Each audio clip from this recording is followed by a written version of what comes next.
Good afternoon, everyone. Welcome. We're going to give it a couple minutes to give people a chance to get on, and then we'll get started.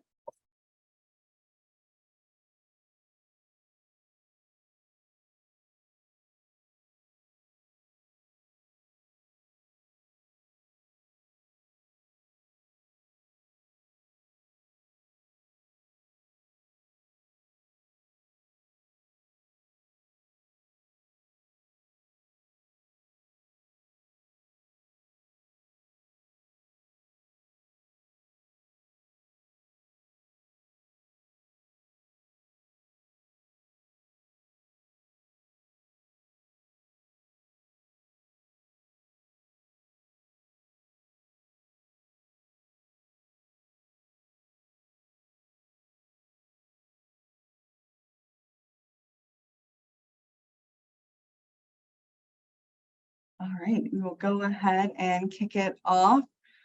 Thanks again to everyone for joining us today, and good afternoon. We're so glad to have you here.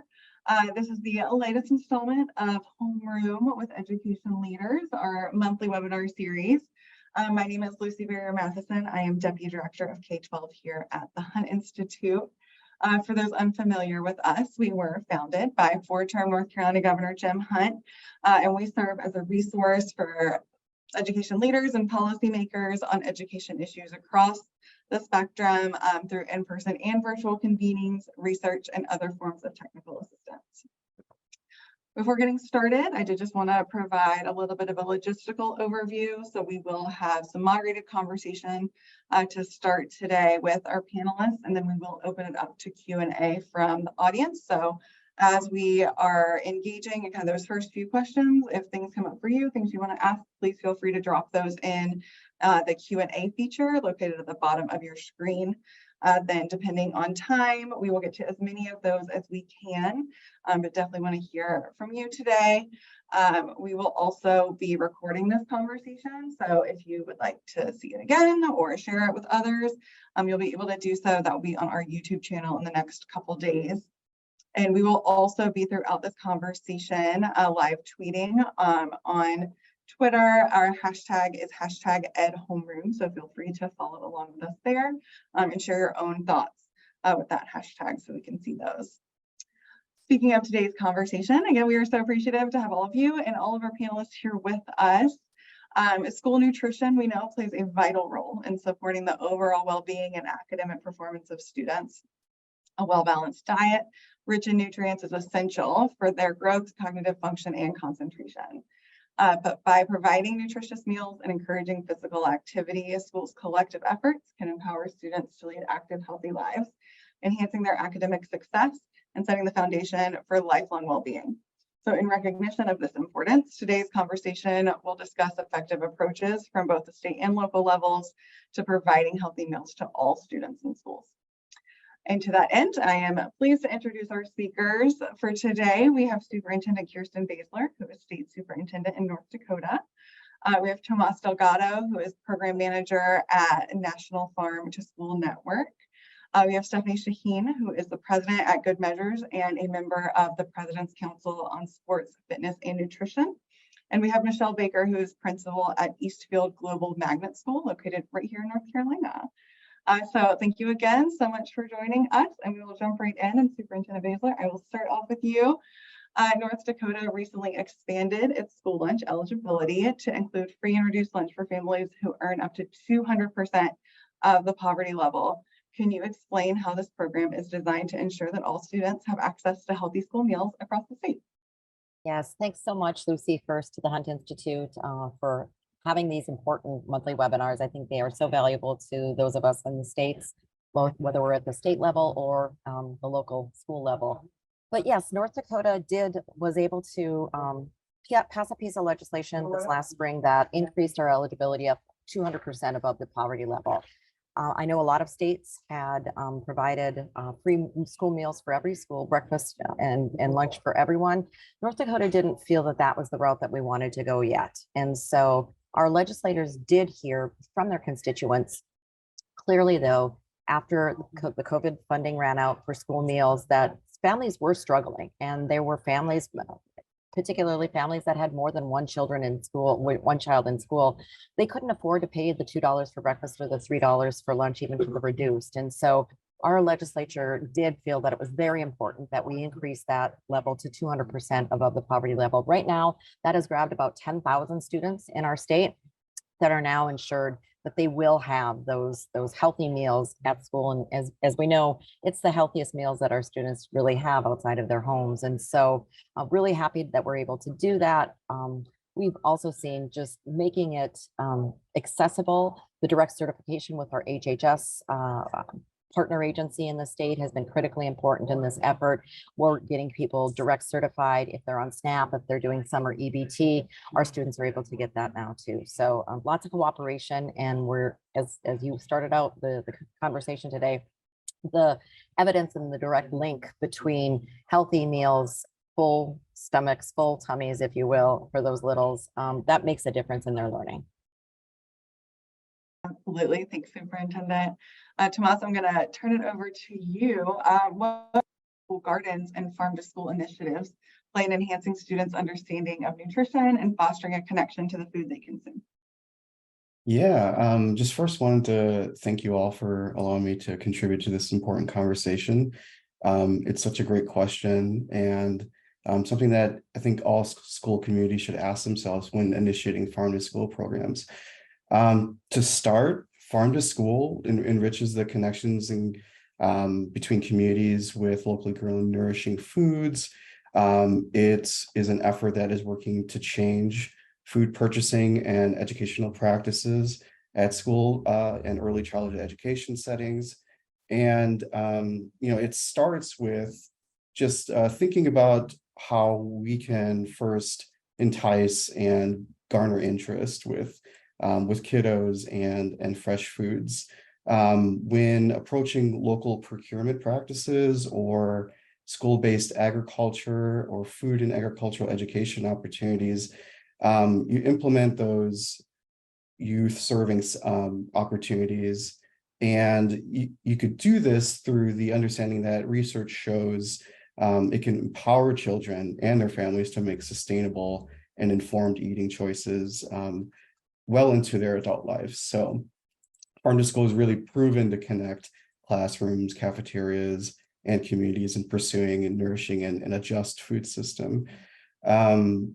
These programs and initiatives build relationships between schools and local farms, and they bring locally grown foods to cafeterias and classrooms. Through hands-on learning, students can connect with their farmers within their area, they can connect with their school food service directors, and they can connect with their educators on the topic of food and all the dimensions that food and agriculture has in store for their learning opportunities as they grow older.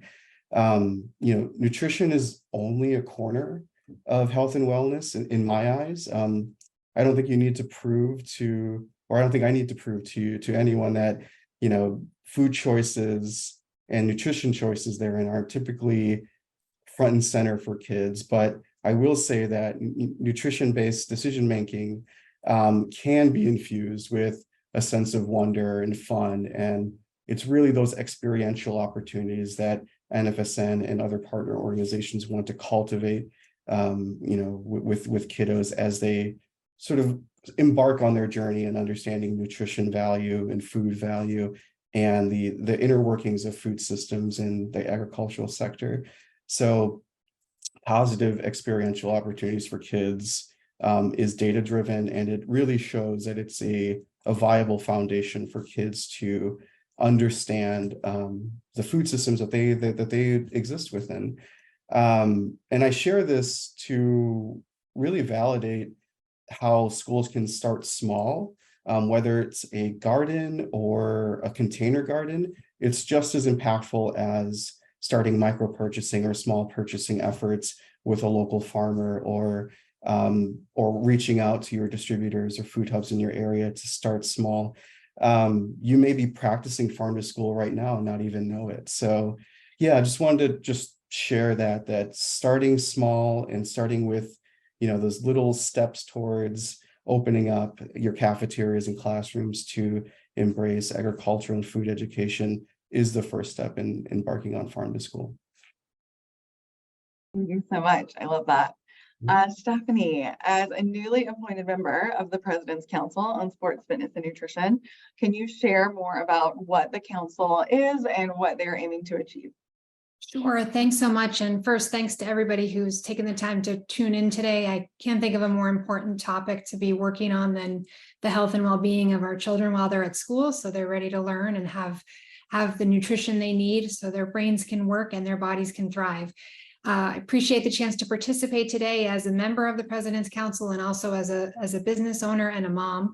The President's Council is a federal advisory committee that's responsible for making recommendations and accelerating policy initiatives designed to tackle the overall health and well-being of America. And so we have a very broad scope as it relates to nutrition. This administration has prioritized nutrition and overall health and wellness and has tied the two together in some very helpful ways. And so one of the key focal points of our work is to try and implement the recommendations that came out of the recent White House Conference on Food, Hunger, and Health, which took place about a year ago, actually this month. And one of the key areas is to prioritize schools as a place where we can ensure that kids are getting the nutrition they need and have the resources they need to thrive. And I think it goes without saying that the fact that our nutrition is not just what will they eat, do they like it, do they not like it, but really a matter of their long-term health. And so we have some very troubling trends in America that far too many people are aware of, not the least of which is food insecurity, where young people are going to bed hungry. We saw this in stark contrast really during COVID when kids weren't able to access schools in the same way. Certainly we know in the summer months, kids are especially vulnerable when they don't have school as an anchor to provide food. So this is, to me, is a very important conversation because engaging our school community in how we best ensure that kids have the nutrition they need to grow and to be healthy is critical. There were a number of recommendations laid out in the White House report, which I know we're going to share in the chat and is easy to access online. But one of them is to strengthen access to nutritious food in the school and to expand access to benefits during the summer months for children. And so those are two critically important dimensions of the White House recommendations on how we best improve nutrition and eliminate hunger in this country. Thanks so much, Stephanie. And Michelle, would love to come to you. Can you share some measures that school leaders could consider to effectively support implementing school nutrition programs in their schools? It's great to be here. Thank you so much for this opportunity to share some of the things that we're doing in our school to intentionally leverage school meals that are already built into your master schedule. If you're a building principal, you're already scheduling lunch times. And so capitalizing on that time and seizing opportunities to make lunch and breakfast an event for students, make connections for students, or build relationships with students. We already know how important good nutrition is. I have a very at-risk population from what the outside looking in would say. And we know that students need good, solid nutrition, and they're going to get that with their school meals. But yet we also know that in 2021, only 61% of students at a high school in our nation said that they actually felt connected to the adults in the building. And so we are taking these two components and putting them together so that kids want to be at school, want to stay in school, and feel better about their day, which is absolutely going to fuel academic success. So I'm going to start with breakfast. First of all, we have moved to serving breakfast on carts in the hallway. We do a grab and go system. We no longer have kids come in and eat in the cafeteria as a holding place. They go straight to their classroom. This helps remove the isolation of having to sit in a cafeteria with perhaps students you don't know, or feeling isolated, or feeling rushed to get to class and then maybe not taking a breakfast. So students can grab a breakfast from 7:30 to 7:55 and go straight to their classroom. And our school district, our Board of Education, has approved universal breakfast for all of the students in our district. So breakfast is at no cost for every student, K through 13, to include our early college. We also have put into our master schedule the morning meeting structure. So the first 15 minutes of our day, it's in our master schedule. It's a school-wide implementation, our morning meeting. And this happens simultaneously with breakfast. We use the Character Strong program with our morning meeting, but students can practice while they're eating, greeting one another, making eye contact, saying hello, calling each other by name. They can also listen to the teacher read a story on courage or watch a multimedia on gratitude while they are eating breakfast. That would be the activity part of the morning meeting. The teacher can make announcements and they can celebrate one another's birthdays or highlight things that are happening on the school calendar for that week. And that all happens during the morning meeting time. This is a great academic fuel because the teachers don't feel rushed to rush the kids. You know, if math or reading is the very first thing that happens after that tardy bell rings and a student comes in tardy, a teacher is just going to naturally feel that pressure to get started with the academics and is going to say, okay, hurry, now everybody get finished. We need to get started with reading. Morning meeting allows teachers to not feel pressured. That first 15 minutes is for socialization, interaction, exchange, and they can eat their breakfast and get it in its entirety. A lot of our students do have food insecurities, and we want to make sure that breakfast is a natural part of that day and that they have the leisure to eat that. One of the other strategies that we have is that after the morning bell rings, the start bell, myself as principal, my guidance counselor, or my front desk administrative assistant will be at the door, not only to buzz kids in for safety and security, but to greet them. So if a student is 5 or 10 minutes late, we're glad they're there. Yes, tardiness is a concern, but absenteeism and feeling like they're shamed for being late is a much bigger concern. And so we greet them. We are glad that they are there. We help walk them to the cafeteria and get their breakfast because by then the cart service has ended. We do not want them to miss the opportunity to get a breakfast. And so we intentionally wait that extra 10 minutes after the start bell to make sure that we are greeting students and getting them a breakfast. For lunch, one of the things that I'm really proud of that's been very easy to implement and has had a huge impact is a lunch buddy program. All of my support staff, my PE teacher, my art teacher, my SRO, my front desk administrative assistant, myself, my guidance counselor, community partners, they all serve as lunch buddies during our school year. We make sure every student in our building has an opportunity to have lunch with an adult in our building during the year. Most of them are picked up at least 2 or 3 times. And this has been a really easy thing to do. We can send teachers Google invites by the calendar and say, please send me these kids during your lunchtime, and we're going to do lunch buddies with them. And it is for social interaction and making connections and building relationships with kids.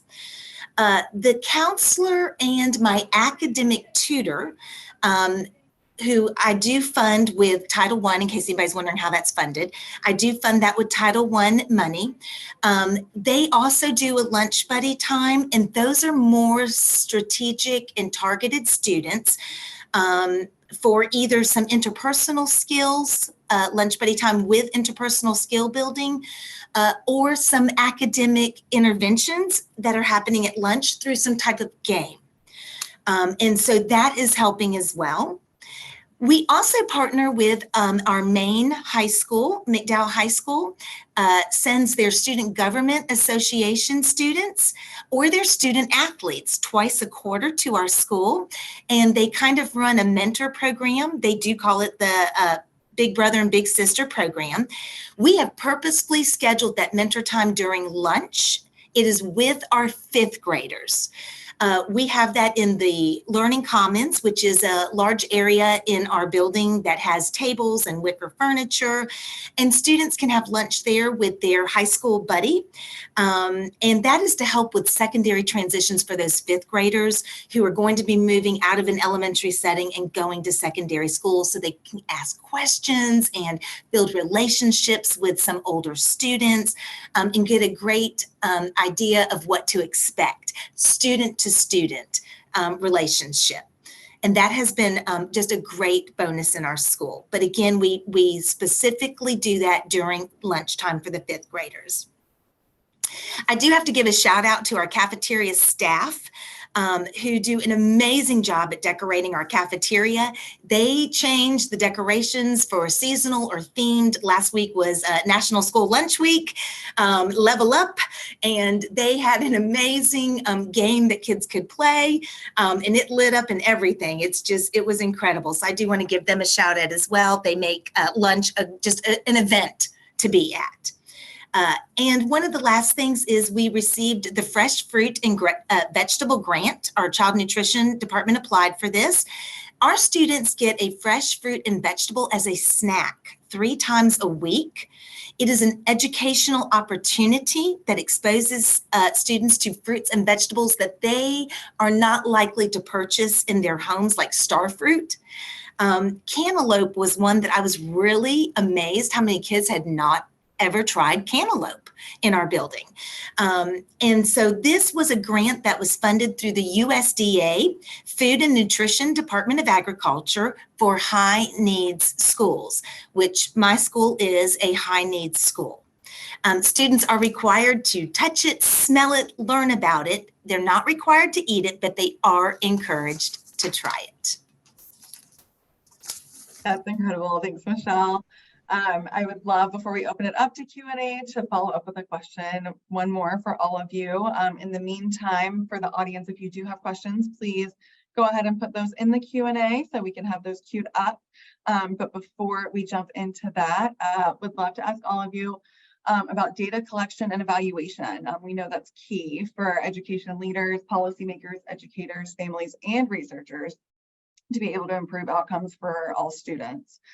With the impact of school nutrition extending beyond the academic environment to shape students' long-term health habits and well-being, how can schools measure the effectiveness and outcomes of their nutrition programs over time? And what data-driven insights can be used to continuously improve and optimize these programs?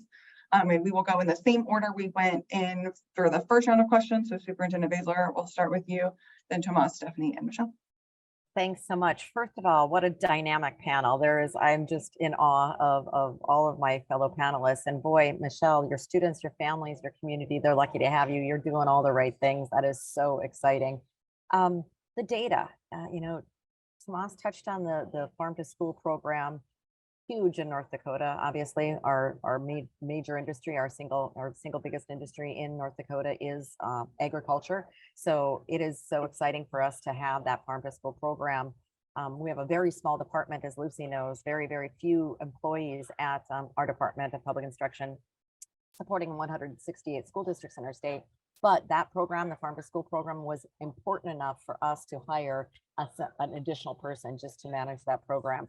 Kids love it, absolutely love it.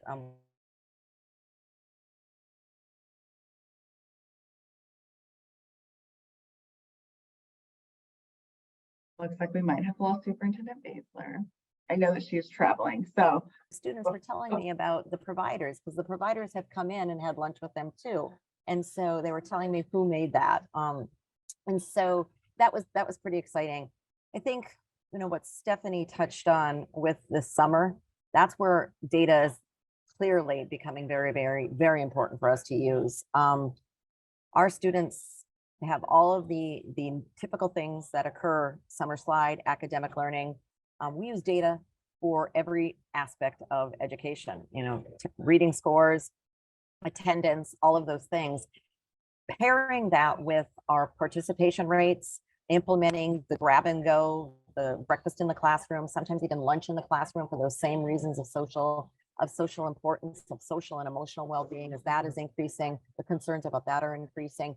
Food is playing such an integral part of that whole experience of school, and we're becoming more and more clear about that tight connection. And we're only getting clear on that because of our data that we are collecting. The data and the research about the wellness, if a community has the community eligibility programs, we were able to identify that offering summer meals to all community members, regardless of income, actually drove down the cost, because at scale we were serving more and we reduced the administrative burden. So we wouldn't have been able to do that had we not been collecting the data. And I know technology systems for the point of sales are they're expensive.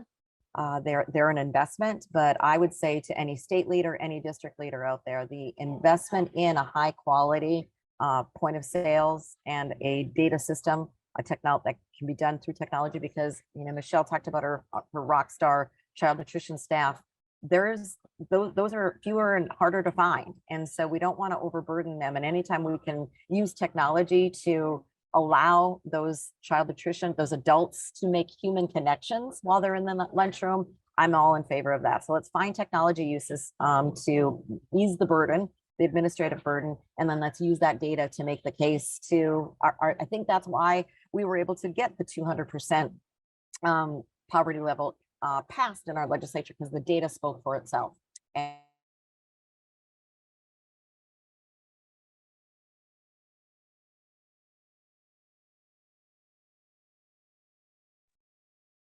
Maybe Tomas, you want to jump in?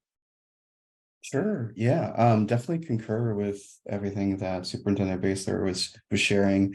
If you visit the National Farm to School Network's website, you'll discover a resource database that has a wide range of materials that you can access. With a quick search of the term evaluation or data or assessment, you can access evaluation toolkits produced by NFSN and many of our partner organizations for K through 12 and ECE settings.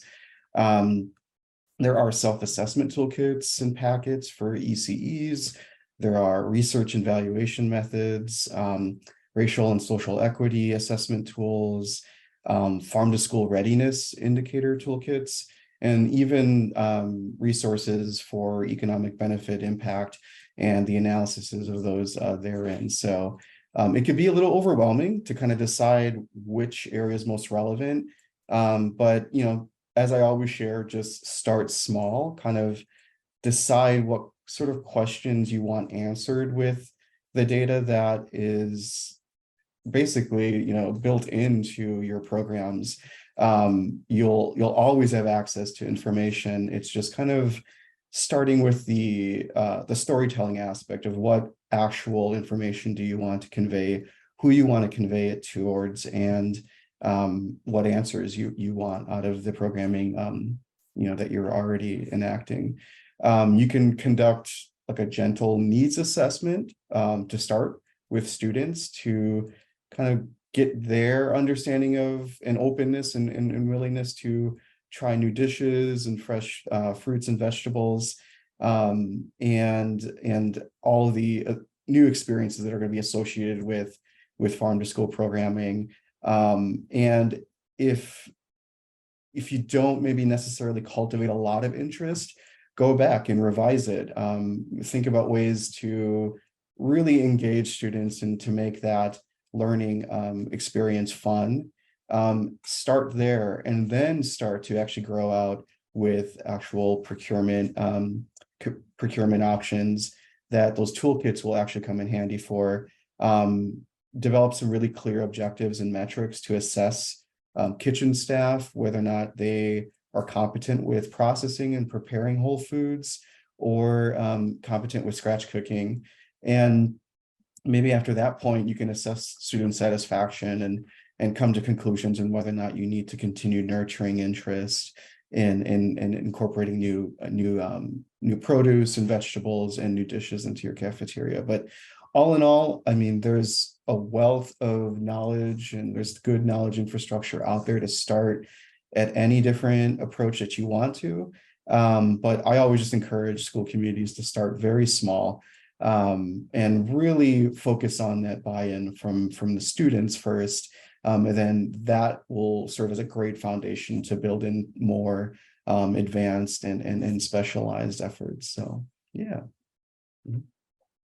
Well, I guess my turn here, and I would just want to start with a couple key data points that I think are worth reinforcing. One is that 1 in 10 adolescents are not getting their daily need of fruits and vegetables. And we know that nearly 300,000 American kids have type 2 diabetes or obesity.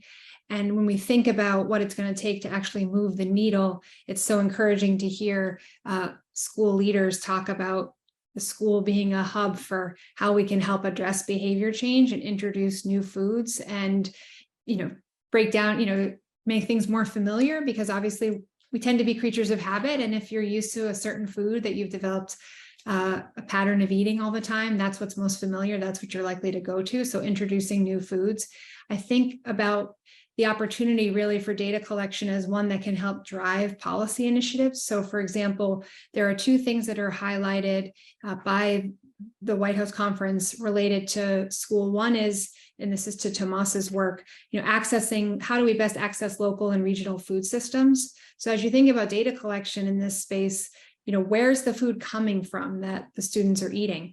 And how often is it coming from local area farmers, from a community garden, and might that be a metric that's worth tracking? Also, our meals made from scratch. There's an initiative to try to reinforce and reimburse for training and equipment that may be needed in school cafeterias so that more meals from scratch can be made, so that, again, getting to the nutritious and healthy foods. And how many meals per week are served that are actually made on the premises or made from scratch? So I think as we contemplate what data is interesting and useful to be tracking, how many new foods are kids trying in the course of a school year?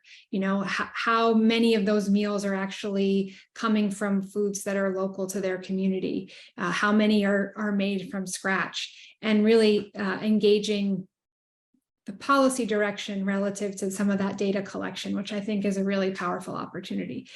The other thing that I find is really striking, and given I don't know where the questions will direct us, I just want to make this point.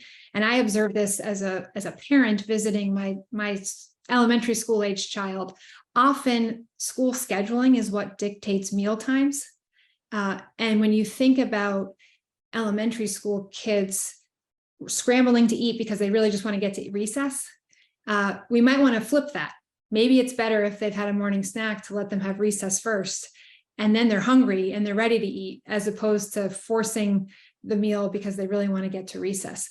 And I think as we contemplate structures and schedules and the way things have been, because they've always been, and maybe it's time to really imagine or reimagine what's at the heart of what we really want to have happen, which is that kids leave lunch full, satisfied. Maybe they've had gym or they've had outdoor activities, so they're ready to engage in reading or math, whatever comes after lunch. And I also just point out with physical activity, the metric, the guideline for physical activity for kids ages kindergarten through 17 is an hour of physical activity a day.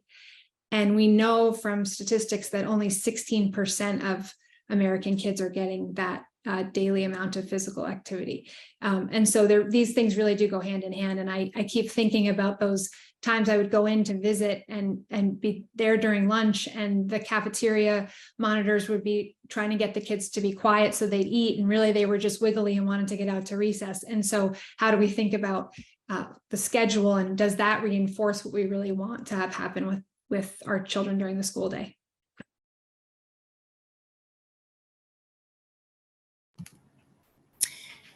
So I'm going to give you just a little bit of, this is this year's current statistics with our morning meeting and breakfast in the classroom. Now we are 89% free and reduced lunch this year. We have been as high as 100% in the past.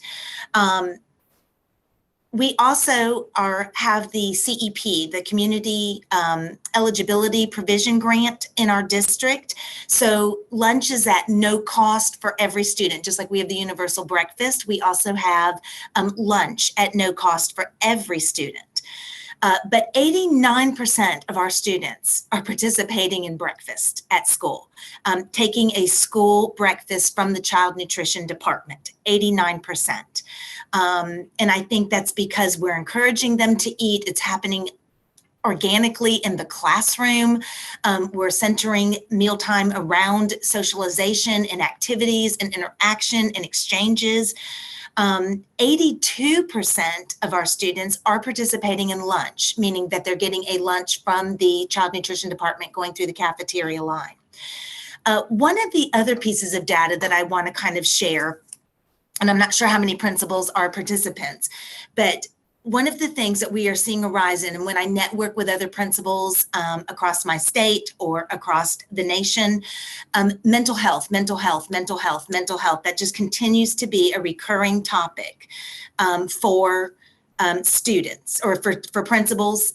That's a major concern. We were no different. We battle those same things that everyone else is battling with students, and really working on self-regulation and those durable skills that students really need to be successful in life and academics. So about 3 years ago, I just wanted to give you a backstory. We have what's called a walk and talk system in my school, where if a student, we call it big emotions. If a little body is having big emotions, then a teacher can call for a walk and talk, and somebody on our walk and talk team comes and gets a student, and it's exactly what it sounds like. We take them out, we walk them around, we talk with them, we make sure that they are back in their upstairs brain. They're not trapped in their downstairs brain with all those big emotions, and they're able to return to their upstairs brain where thinking and learning happens for a child. We were getting calls for walk and talks when we first put this system into place. We were doing anywhere from 3 to 4 a day across our pre-K to 5th grade spectrum, 3 to 4 a day. This year, with all of the work we've done with lunch buddies and the guidance counselor and the academic tutor and community partners and our high school, to have relationships and make connections with kids during that lunchtime period, we are only experiencing anywhere, we have 0 to maybe 2 a week now, where we're having to serve kids and come and do a walk and talk. And so we feel like that has been a huge success, which means more kids are staying in their classroom. They're not having to come out more frequently. They're staying in their classroom. They are learning to self-regulate. They are embracing and gaining ownership of those durable skills.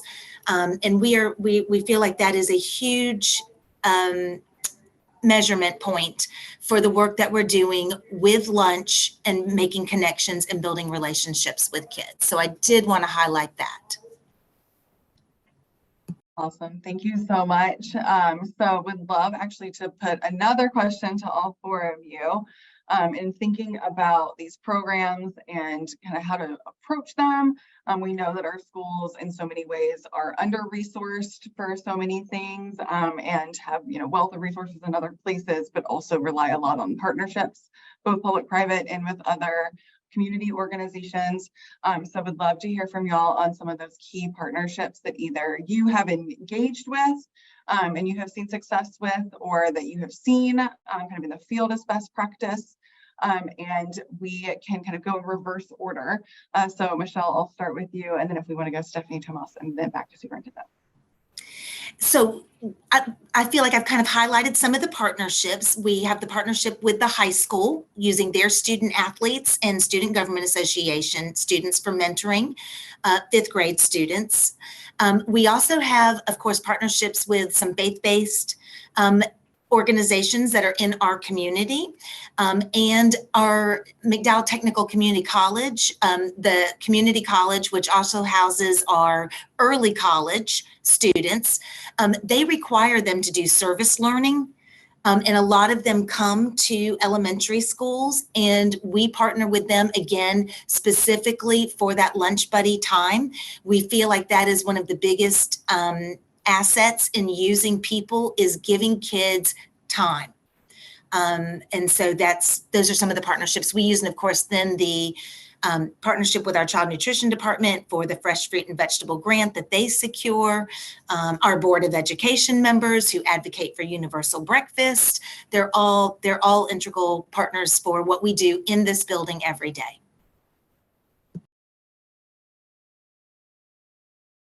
In terms of partnerships, I can't speak to the local partnerships an individual school district might contemplate engaging, but I can say, having served on my city council and worked with our school board, I do think there are potential partnerships that might be unconventional. So whether it's, local area farmers, whether it's the local farmers market, whether it's the parent teachers association group, and obviously school board members, if you have a champion or two and you can identify, who those folks are and help inspire them to be part of the process. In our local school, we had a community garden that was established by a group of parents.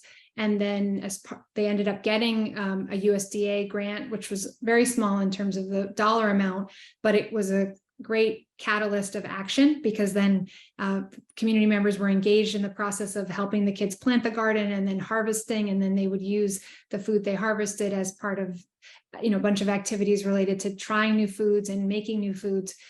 So I think ultimately the unlikely partnerships, there are opportunities for people you might not automatically expect who could really be a nice resource. And also, I would just say, in light of the momentum behind the White House Conference on Food, Hunger, and Health, there are dollars now through NIH, through CDC, through USDA, really designed to do things like give school districts access to funds for new equipment in the kitchen, for training for how to use that equipment, for resources kids would need for summer benefits for food outside of the school hours. So those may not have been there in the past when school leaders have looked, but I think there are some resources there now. Yeah, I can share that. And also just to concur with Stephanie, that partnerships that are unlikely are sometimes the most rewarding. So don't be discouraged from reaching out to city council or your maybe local food access groups, food banks. Like the partnerships that can go into farm to school activities are very diverse and far reaching, and I would say relevant to your area. So there's no exact model, and we like to say that there's just not a one size fits all approach to farm to school. But with that being said, that I think how you sort of define the problem that farm to school is providing a solution for is prescriptive. So if you're wanting to address like nutrition and food and agricultural education, there will be a dimension of partners that can assist you with that, whether it be master naturalists within your area, extension offices. If you're trying to solve the puzzle of local procurement and accessing local foods, there's whole sets of partners that can be cultivated to find solutions for that. So it really depends on what area you're trying to focus on, but just know that there are partnerships that are available, within your community. I'm in Central Illinois in Urbana-Champaign, and our school districts have a great relationship with our public health department, which has secured farm to school grants for 4 years in a row from the USDA. And with the support of a local nonprofit farm, our farm to school program is thriving. We have a garden program at every single school in our district. And it's really thanks to just that well-rounded and that well-rounded partnership approach that provides resources like that. In contrast, in areas that are much smaller, I've seen some of the strongest partnerships within those settings. So this is not necessarily a privilege of more, larger or urban areas. Rural areas sometimes have the most tightly knit communities, and you'll find some of the strongest partnerships and some of the most successful programs because of that. So I will probably start first by talking about the partnerships that exist at the state level. The state Department of Education partnering with our Department of Ag, partnering with our Health and Human Services, all three of those agencies coming together. I talked about direct certification, identifying where those students are, where those families are, what other assistance might they be receiving. We have substance use disorder vouchers that are given. They might not, that family might not be economically disadvantaged, but if they're they're struggling with some other things with substance use and abuse, we identify those students. We're able to do that. So I think that the critical partnership at the state level not only provides more efficient, more effective government and service, but it also models for our local communities, as you just pointed out, Thomas, that the school district partnering with a human service zone or a local public health unit. Those are important things. So modeling that at the state level, so that does trickle down. For our schools, particularly, it's for our summer food program, we partner a lot. Most of our school districts partner with their city park system, because rather than having the families come to the school, the food is going to where the families are naturally congregating in the summer. City parks, swimming pools, libraries. So really having that partnership is really important. Another thing that we are so human resource scarce in North Dakota. We don't have a very large population. Workforce issues are a big deal everywhere in each of our communities. So again, the state provided an example, a modeling, and we allow our employees to go help serve, whether it's summer or school meals, in order to provide another workforce. We'll offer, a certain number of days or hours that state employees can leave, regardless of where they're located in our state, and go help serve either summer or in the regular school. And the other local businesses and local municipalities have now modeled a pattern that have stolen or replicated that, I guess is a better way to say it, replicated that. So both the public sector of city councils and public employees, but also now local private businesses are doing that as well. A couple of our local private businesses have helped us. One example is a videographer, has a private business, agreed to produce a video about the Farm to School program, helped produce a video about direct certification, and at no cost. And so just really wanting to ensure that children are having the food, that families get the food, the good nutritious food that is available to them. So I think that there's lots of ways for partnership to happen in that regard as well. What's your talent and how can you help use that talent to ensure that the communication and students are receiving what they need. Lots of our local heroes, if you will, our police officers, firefighters, EMT, they come in and help serve, talk about what they do, either for as Michelle was saying, talking about that human connection as we try to address the social emotional needs of our young people too. We are fortunate to be a land grant state. So in each one of our counties, we have an NDSU extension office. And so from one of our universities. And so they help a lot with the food nutrition, trying something new. And of course, our biggest partnership is with our producers and providers that are located here in North Dakota too. So just that connection from school to the outside community. Turn it back to you, Lucy. Thank you so much to all four of you. We really appreciate it. We are just about at time, so we will go ahead and wrap up, but really appreciate y'all's time and the time with our audience for being here with us today. Again, this has been recorded, so we will share the recording out so you can share with others. Thank you again so much. I think this is a really important topic and issue, and I think that it doesn't always get highlighted the way that it should be. So really appreciate y'all taking the time to share some of the best practices that you have put in place and seen, and hope that that is able to expand and be replicated in other places across the country. I do want to make sure that everyone knows about our other upcoming K-12 webinars. Our next one will be on Thursday, November 16th, again at 2 p.m. Eastern. We will be discussing ensuring success for English language learners in our schools. And we also have dropped the registration link in the chat, so you can go ahead and register there. And we will also encourage you to join us for our other upcoming webinars that are on the PowerPoint slide. And our website has the link to register for all of these that we hope to see you there. Thanks again for joining us today. Please reach out if there's anything that we can do for you, and we look forward to seeing you next time. Thanks so much.